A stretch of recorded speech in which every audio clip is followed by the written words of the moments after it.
നമ്മുടെ സമൂഹത്തിൽ ജാതി സംവരണവുമായി ബന്ധപ്പെട്ട് ഒരുപാട് കോൺട്രവേഴ്സികൾ കേൾക്കുന്നുണ്ട്. ദിനം പ്രതി നമ്മൾ കേൾക്കുന്ന ഒരു വാർത്തയാണത്. ജാതി സംവരണത്തിന്റെ ഒരു ആവശ്യകത പലപ്പോഴും ചോദ്യം ചെയ്യപ്പെടുന്ന ഒരു കാലഘട്ടത്തിലാണ് നമ്മളിപ്പോ കഴിഞ്ഞുകൂടുന്നത്. അപ്പൊ അത്തരത്തിലൊരു സന്ദർഭത്തിൽ ഈ ജാതി സംവരണത്തിനെ പറ്റിയിട്ട് സാറിന്റെ ഒരു അഭിപ്രായം എന്താണ്? എൻ്റെ പേഴ്സണലായിട്ടുള്ള അഭിപ്രായം ചോദിച്ചു കഴിഞ്ഞാൽ ഞാൻ അതിനെതിരാണ് സംവരണത്തിന്. കാരണം എന്താണെന്നറിയോ, എനിക്കിതുകൊണ്ടുള്ള പ്രയോജനം കിട്ടിയിട്ടില്ല. എൻ്റെ അച്ഛനും അമ്മയും ഞാൻ പറഞ്ഞില്ലേ അധ്യാപകരായിരുന്നു, ഗവൺമെൻറ് സർവീസിലല്ലേ.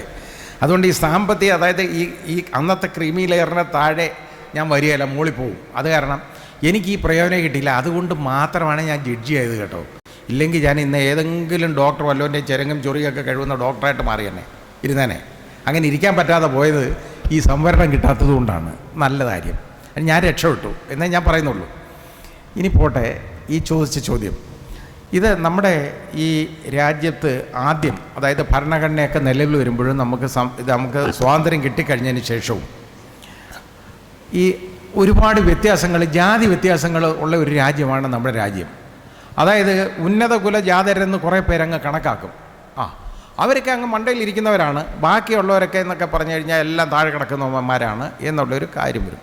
അങ്ങനെ വന്നപ്പോൾ ഡോക്ടർ അംബേദ്കർ തിരിച്ചറിഞ്ഞതാണ് സാമൂഹ്യമായ അധപ്പതനം, അതായത് സമൂഹത്തിലുള്ള ഈ അധപ്പനമുണ്ടല്ലോ, അത് സാമ്പത്തികമായ അധപ്പതനത്തിലേക്ക് നയിക്കുമെന്നും നേരെ തിരിച്ച സാമ്പത്തികമായ അധപ്പതനം വീണ്ടും സാമൂഹ്യമായ അധപ്പതനത്തിലേക്ക് ഇവരെ താഴ്ത്തിക്കൊണ്ടിരിക്കും എന്നും കണ്ടതുകൊണ്ടാണ് ഈ സംവരണം കൊടുക്കാനിടയായത്. സംവരണം കൊടുക്കുക എന്ന് പറഞ്ഞത് താഴേക്കിടയിൽ ഇതേപോലെ കിടക്കുന്ന ആളുകളെ ഒന്ന് കൈപിടിച്ചുയർത്തി ഈ മുഖ്യധാരയിലുള്ള ആളുകളോടൊപ്പം കൊണ്ടുവരിക എന്നുള്ള ഒരു ഉദ്ദേശത്തിലാണ് ഈ സംവരണം കൊടുത്തത്. അത് നമ്മുടെ ഭരണഘടന നിലവിൽ വന്ന് 10 വർഷം കഴിയുമ്പോൾ പുനഃപരിശോധിക്കണമെന്ന് പറഞ്ഞിട്ടുണ്ട്. ആദ്യം 10 വർഷത്തേക്കാണ് ഇത് കൊടുത്തേ. പക്ഷേ വർഷം ഇന്നിപ്പോൾ 75 വർഷമായില്ലേ, എന്നിട്ടും ഇത് ഇങ്ങനെ തുടർന്നുകൊണ്ടിരിക്കുകയാണ്. കാരണം ഈ അസന്തുലിതാവസ്ഥ ഇന്ന് നിലനിൽക്കുന്നു എന്നുള്ളതൊരു സത്യമാണ്, വെറുതെ പറയുന്നതല്ല. ഉണ്ട് പാവപ്പെട്ടവർ, പ്രത്യേകിച്ച് പട്ടികജാതി പട്ടികവർഗങ്ങളിൽപ്പെട്ടവരുണ്ടല്ലോ, പിന്നോക്ക സമുദായങ്ങളിൽപ്പെട്ടവരുടെ കാര്യം വിട്ടോളൂ, അതും വളരെ കൂടുതലുണ്ട്. മറ്റവരുടെ സംബന്ധിച്ച് പട്ടികജാതി പട്ടികവർഗക്കാരെ സംബന്ധിച്ചിടത്തോളം അവരൊരുപാട് താഴെയാണ് ഇപ്പോഴും. അവരെ ഉയർത്തി മുഖ്യധാരയോടൊപ്പം കൊണ്ടുവന്നില്ലെങ്കിൽ നമ്മുടെ റൈറ്റ് ടു ഇക്വാളിറ്റി, ആർട്ടിക്കിൾ 14 പറയുന്ന equality before law and equal protection of the laws, അതുപോലെ ആർട്ടിക്കിൾ 21 റൈറ്റ് ടു ലൈഫ്, ഇതൊക്കെ എവിടെ പോയി നിൽക്കും? അതുകൊണ്ടാണ് ഈ സംവരണം കൊടുക്കുന്നത്. അങ്ങനൊരു കാര്യം. ഇനി ഇപ്പോൾ ഉണ്ടായത് എന്താണെന്നറിയോ, അങ്ങനെ ആർട്ടിക്കിൾ 15(4)ഉം 16(4)ഉം ഭരണഘടനയിൽ നിലവിൽ വന്നു 1951 അമെൻമെൻറ്റോടെ, ഫസ്റ്റ് കോൺസ്റ്റിറ്റ്യൂഷണൽ അമെൻമെൻറ്റ്. അത് കഴിഞ്ഞ് ഇപ്പോൾ പുതിയതായിട്ട് ഒരു അമെൻമെൻറ്റ് കൊണ്ടുവന്നു അതിലേക്ക്. ആർട്ടിക്കിൾ 15(6)ഉം അതുപോലെ ആർട്ടിക്കിൾ 15(5)ഉം 15(6)ഉം ആർട്ടിക്കിൾ 16(6)ഉം കൊണ്ടുവന്നു. അതനുസരിച്ച് എന്താണെന്നറിയോ, എക്കണോമിക്കലി വീക്കായിട്ടുള്ള സെക്ഷൻസ്, അവർക്ക് മുന്നോക്ക ജാതിയിൽപ്പെട്ടവർക്ക് അവരെയും കൂടെ സംവരണം ഏർപ്പെടുത്തി. അപ്പോൾ എന്താ അതിൻ്റെ പ്രശ്നമെന്നറിയാമോ? ഞാനതിന് കുറ്റം പറഞ്ഞല്ല, കാരണം എനിക്കിതുകൊണ്ടൊരു പ്രയോജനം കിട്ടുന്നല്ല, എൻ്റെ വീട്ടിൽ ആർക്കും കിട്ടിയിട്ടില്ല. പക്ഷേ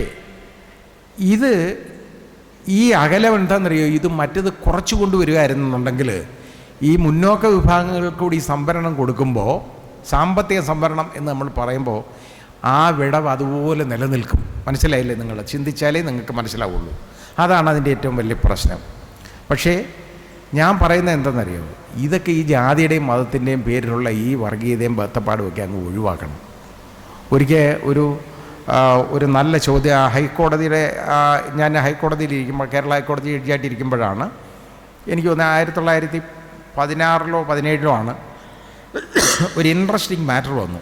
ഒരു പയ്യൻ അവൻ വന്നിട്ട് പറഞ്ഞു, അവനെ തന്നെത്താനെ കേസ് നടത്തുന്നത് കേട്ടോ, വക്കീലൊന്നുമില്ല, മിടുക്കനാണെന്നോ, നല്ല മിടുക്കൻ. ഞാൻ എൻ്റെ അടുത്ത് പറഞ്ഞു ഐ ആം ആൻ ഓർഫൻ.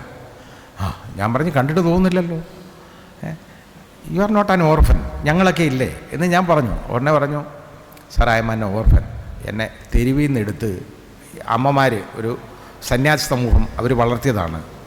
എനിക്ക് എൻ്റെ ജാതി ഏതാണെന്ന് എനിക്കറിഞ്ഞൂടാ. പക്ഷേ എനിക്ക് പട്ടികജാതിക്കാർക്ക് കിട്ടുന്ന സംവരണം എനിക്ക് കിട്ടണം, ന്യായമായ അവകാശമല്ലേ അവൻ ചോദിക്കുന്നത്. അപ്പോൾ ഞാൻ ആലോചിച്ച് കഴിഞ്ഞപ്പോൾ, ഇതിപ്പോൾ ശരിയാണ്, ഇന്ന് വരെ അതിനൊരു പ്രീസിഡൻറ്റിൽ ഇങ്ങനൊരു സംഭവം വന്നിട്ടുമില്ല. ഞാൻ ചോദിച്ചു, ഗവൺമെൻറ്റിൻ്റെ അടുത്ത് ഞാൻ ചോദിച്ചു, ഹൗ ക്യാൻ യു ഡിനൈ ഇനി ഈ പയ്യൻ ചോദിക്കുകയാണ്, ഞാൻ പട്ടികജാതിക്കാരനായിട്ട് ജീവിക്കാനാണ് എനിക്കിഷ്ടം, എനിക്ക് ഏത് ജാതിയാണെന്നൊന്നും എനിക്ക് അറിഞ്ഞൂടാ, എൻ്റെ അച്ഛനും അമ്മയും ആരാന്ന് എനിക്ക് അറിഞ്ഞൂടാ, എന്നെ ഉപേക്ഷിച്ചതാണ്, ഞാൻ എന്നെ എടുത്ത് വളർത്തിയതാണ് ഇവർ, എനിക്കറിയത്തില്ല, പക്ഷേ പട്ടികജാതിക്കാർക്കൊക്കെ സംവരണം കൊടുക്കാമെങ്കിൽ എനിക്ക് എന്തുകൊണ്ട് തന്നൂടാ എന്ന് ചോദിച്ചു.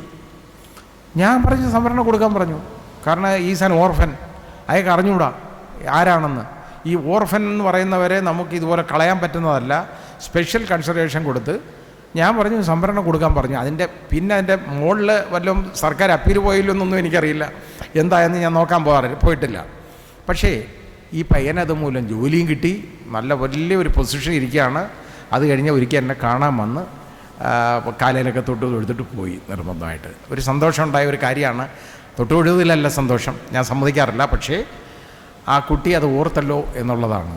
അവൻ്റെ ജീവിതം രക്ഷപ്പെട്ടു. ഞാൻ പറഞ്ഞേ, ഈ സംവരണം ഉണ്ടല്ലോ, ഇങ്ങനെയുള്ളവർക്കും സംവരണം കൊടുക്കണം. എന്തുകൊണ്ട് കൊടുക്കാതിരിക്കണം? അതുപോലെ ട്രാൻസ്ജെൻഡേഴ്സ് ഈ സമൂഹത്തിൽ ഒരുപാട് ആവശ്യത അനുഭവിക്കുന്ന ഒരു വിഭാഗമാണ്. നമുക്ക് 2 ജെൻഡറേ നമ്മൾ അറിഞ്ഞുള്ളൂ, മെയിലും ഫീമെയിലും. അതിൻ്റെ ട്രാൻസ്ജെൻഡർ എന്ന് പറഞ്ഞൊരു വിഭാഗമുണ്ട്. അവരെ വീട്ടിൽ പോലും അവരെ അവഗണനയാണ്, അവരെ തള്ളിക്കളയും. സമൂഹം അവരെ ഇഷ്ടപ്പെടുന്നില്ല, അവരെ ആരും അടുപ്പിക്കുന്നില്ല. ആ രീതിയിലേക്ക് വരുന്നുണ്ടെങ്കിൽ അവർ ഒരുപാട് പേരും യഥാർത്ഥത്തിൽ പ്രോസ്റ്റിറ്റ്യൂഷനിലേക്ക് തിരിയുകയാണ്. ആ രീതി വരുന്നത് എന്താണെന്നറിയോ? ആഹാരം കഴിക്കണ്ടേ, ജീവിച്ചിരിക്കാൻ എന്തെങ്കിലും കഴിക്കണ്ടേ, ആര് കൊടുക്കും? ഒരു ജോലിയില്ല, ആരും വീട്ടിൽ കയറ്റുന്നില്ല, സമൂഹം അക്സെപ്റ്റ് ചെയ്യുന്നില്ല. നമുക്കങ്ങനെ ഒരു മനസ്സ് വേണം, ഒരു കാഴ്ചപ്പാട് വേണം. അവർ പാവങ്ങളാണ് എന്നുള്ളത്, അവർക്കൊരു കരുതൽ വേണം എന്നുള്ളത് നമ്മളൊന്ന് കാണണം. അതുകൊണ്ട് ഈ സംവരണം തന്നെ എനിക്കിഷ്ടമല്ല എങ്കിൽ പോലും ഇന്നത്തെ നിലയിൽ ഇതേപോലെ ഈ സംവരണം തുടരേണ്ടതായിട്ടുണ്ട്. പക്ഷേ ഇപ്പോൾ അതിൻ്റെ എഫക്റ്റ് ഇല്ലാതായിപ്പോയത് കൊണ്ട് സംവരണം വേണമെന്ന് ഒരു നിർബന്ധവും ഇല്ല.